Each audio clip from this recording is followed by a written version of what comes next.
What crazy weather we are having here in Carmel by the Sea. Last week was crazy enough, losing power and having all the problems that were associated with that storm.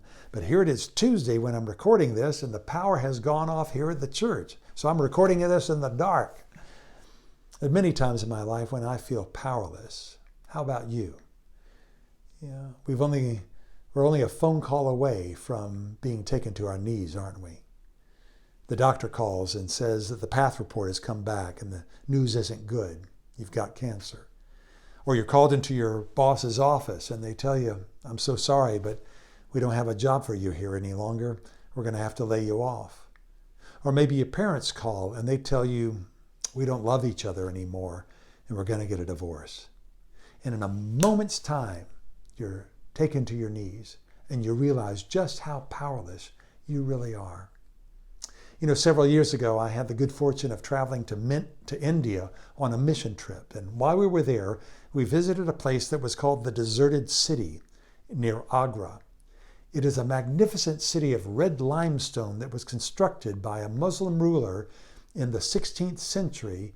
This emperor was named Akbar. And it took 10,000 men 12 years to build. And it is a remarkable piece of architecture. But here we stood in this amazing city, and we learned that Akbar and his court only lived there for 5 years, and that they had to move out and go to another part of the country. And the reason why? They ran out of their water supply, and they exhausted their resources.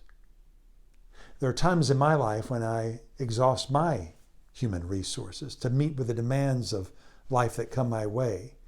A curveball comes at me, some difficulty, some obstacle, some problem, some person, and all of a sudden I realize I feel so powerless to do anything about it.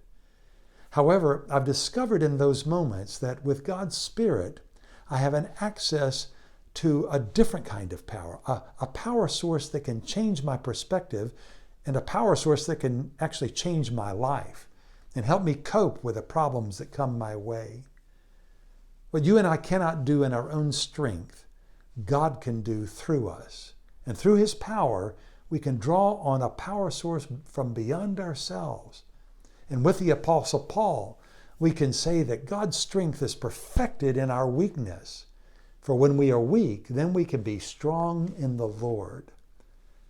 But the power of God is conditional, isn't it? It's only as we tap into the power source, God Himself, that you and I can experience the power of His Holy Spirit. Don't let His power go out in your life, regardless of what happens with PG&E. God bless you.